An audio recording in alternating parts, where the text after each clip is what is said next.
am so excited to show you how beautifully this newly restored 1952 Singer Featherweight sews. The serial number for this machine is 630844, and you will find it on my website, sewingmachinerehab.com.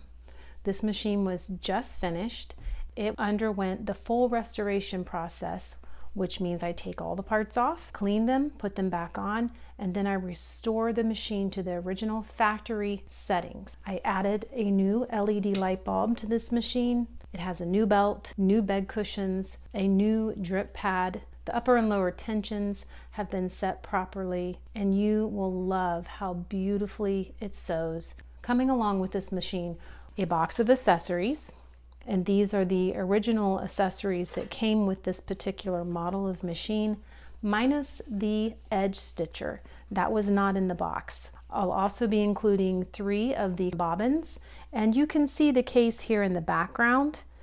The latches work, the handle works. It's a great way to store your featherweight when you're not using it. The original foot controller is also accompanying the machine. It has been totally restored, and it has been adjusted to give you the most optimum performance for sewing, meaning you can sew slow, fast, it doesn't overheat. And part of that is because it actually now has a new power cord and foot controller cord.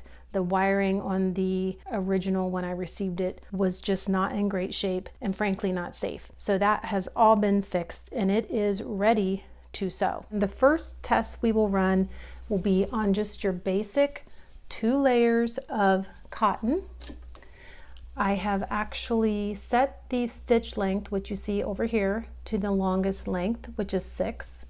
My tension is set at a 3, and we'll be watching down here. We'll make some stitches at this longest length, and then we'll bump it up to some of the shorter stitches. I'll try to start out slow for you. This is using the foot controller that comes with the machine, so you can see how nicely it sews slow.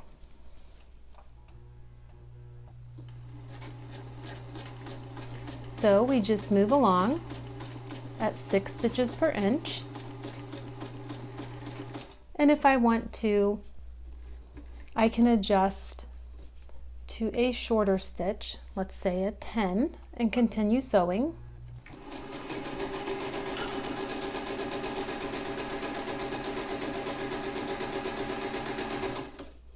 And then we'll just turn this corner here.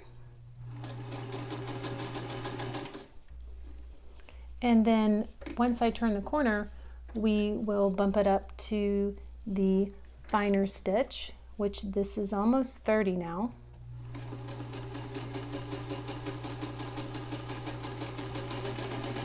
Do a few more of this stitch. And then let's take it back to about an 8, and we'll try the back tack or reverse feature. So forward, reverse, forward. Okay, let's get a good look at this stitch.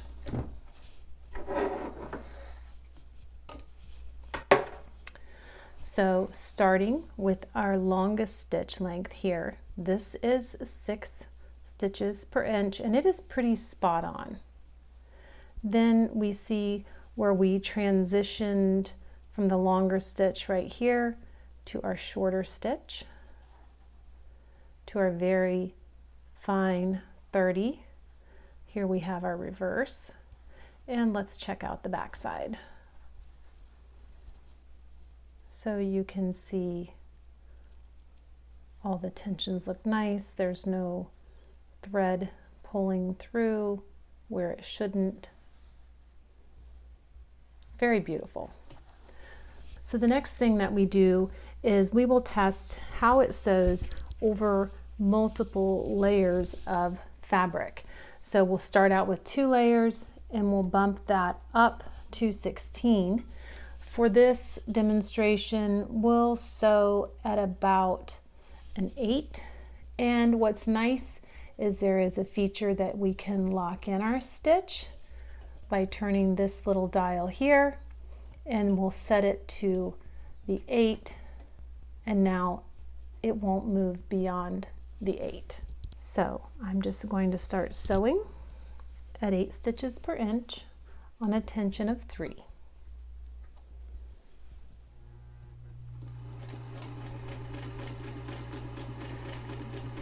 Now what I'll do is I will transition to 4 layers of fabric, and all I need to worry about is catching this here under the foot. Now we're sewing on 4, and I can fold it again, which is going to give us 8 layers. Again, just making sure this little corner goes under the fork in the foot. And it's still working. Now this last bit will be 16 layers, and I don't imagine in a normal situation you would sew 16 layers, but if you were working on some heavier projects like denim or something, it is nice to know that it can handle it without any slipping or struggles. So we will go to 16. And there it goes. Now I can turn this corner. We'll come back. And now we'll just run back down the whole length from 16 to 8 to 4 to 2.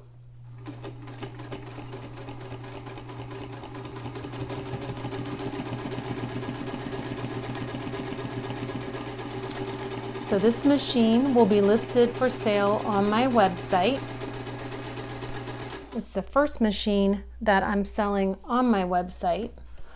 So you'll have to check it out and let me know what you think. But here is the finished set of stitches. 8 per inch.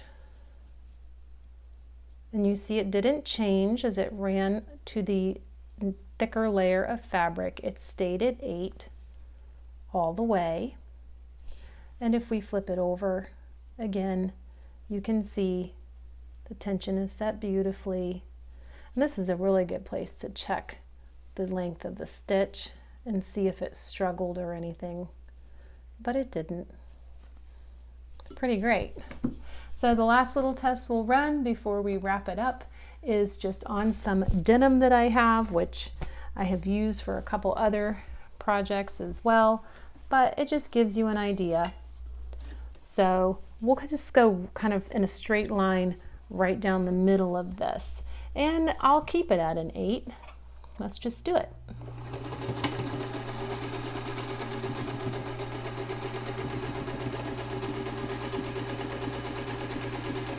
This is what I love about our vintage machines. They act like this is no problem, just another day's work. So the straight line that we made is right here. It goes the whole length. You saw it go over these bulkier seams. The back side of this stitch would be this straight line right here. No tension issues. Works great. So if you have questions about this machine, what it comes with, anything like that, you can go to my website, sewingmachinerehab.com. I have a more detailed list of all that was done to it in its restoration and a lot of pictures to show you. I hope you enjoyed watching. See you again real soon. Bye.